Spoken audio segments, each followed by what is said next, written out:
Hey there friends, Katie here at Shangri Gardens. Since you're not able to come to us, we wanted to come to you.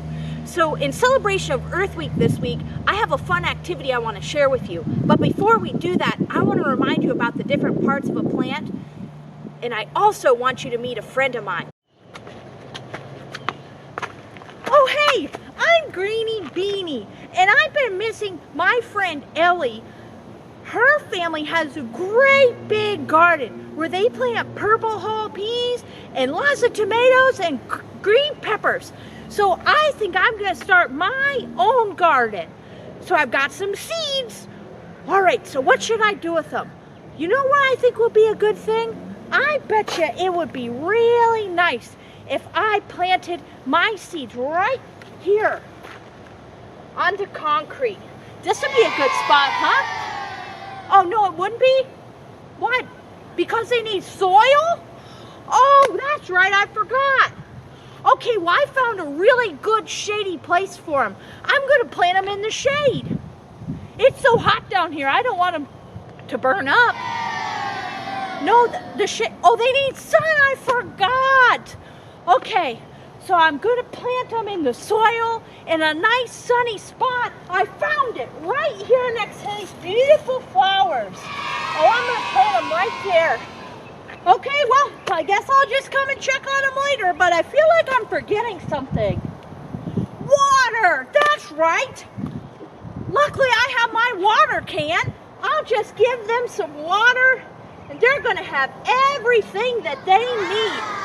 Soil for nutrients, sun so the seeds can grow and do photosynthesis to produce food, and water. That's all they need.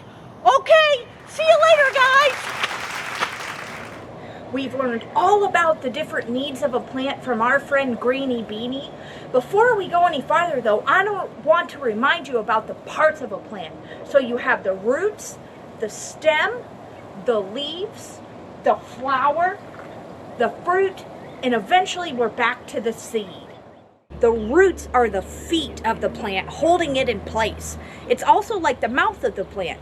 The roots absorb the nutrients, including minerals dissolved in water from the soil, in order to feed the plant.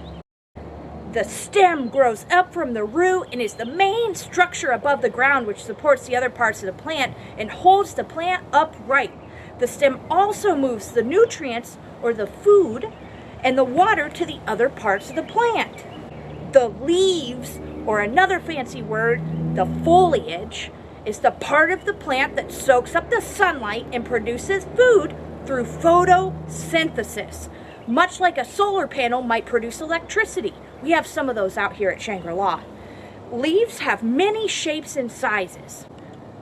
Fruits are the means by which plants scatter seeds. Many plants have edible fruits, and the seeds within the fruits are moved about by humans and animals.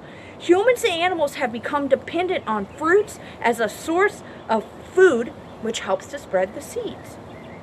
The seed is the embryo, or the baby plant. Seeds are often covered with a hard seed coat to protect the embryo. Seeds have a food storage package inside the seed coat that helps the young plant. So seeds are the necessary part for plants to continue to reproduce and populate themselves. So, have you ever hypothesized or made an educated guess about what an inside of a seed might look like? We don't get to see them very often because we bury them in the soil and wait for them to sprout.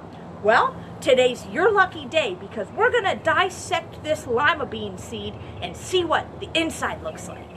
A seed has three main parts.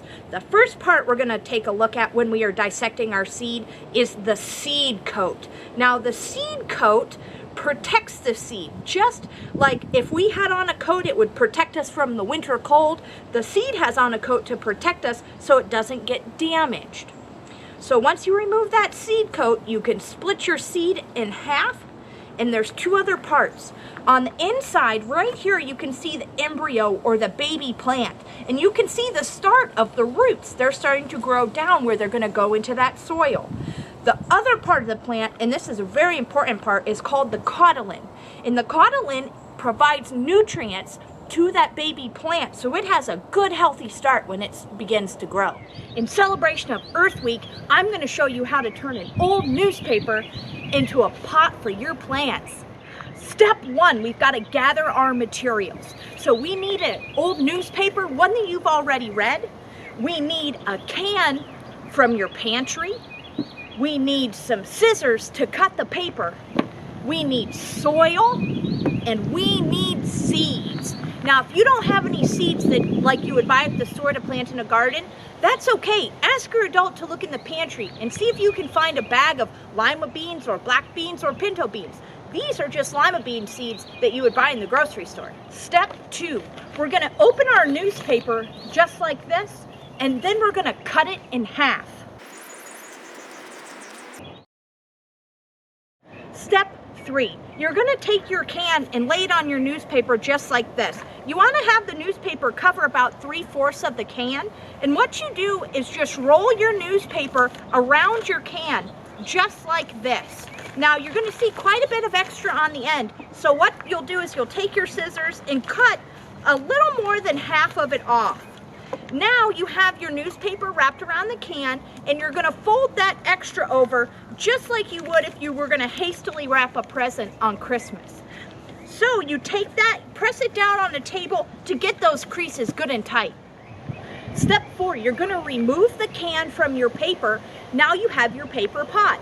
If you want to make it a little bit more sturdy, just fold down the top edge just ever so slightly so that it binds those two little pieces of paper together and gives you a firmer pot. Step 5, we're going to add our soil. This is probably going to be messy, so you might want to do it outside. So you add enough soil, not all the way to the top. Leave yourself about 1/2 inch of space. Step 6, you're going to add your seed. The best way to do this is to use your finger and poke it right in the middle of the soil and move it around a little bit. Then drop your seed in there and gently cover it with the rest of the soil. Step 7, watch your plant grow. Now don't forget to water it along the way. You want to keep it moist, but not too wet. It shouldn't be sitting in water. And also, the fun thing about these pots is that you can plant them right into the ground. You don't have to take the plant out of the pot. You can plant the entire pot, everything together. Challenge time. I challenge you to choose an activity that works for you and your family that shows you're good stewards to our environment. That might be making a t-shirt bag like on Monday's video, or making a newspaper pot to plant some seeds from today's video, or it might mean picking up some litter in your neighborhood. Just do something to help us celebrate Mother Earth this week during Earth Week. We miss you. We're proud of you. Stay curious.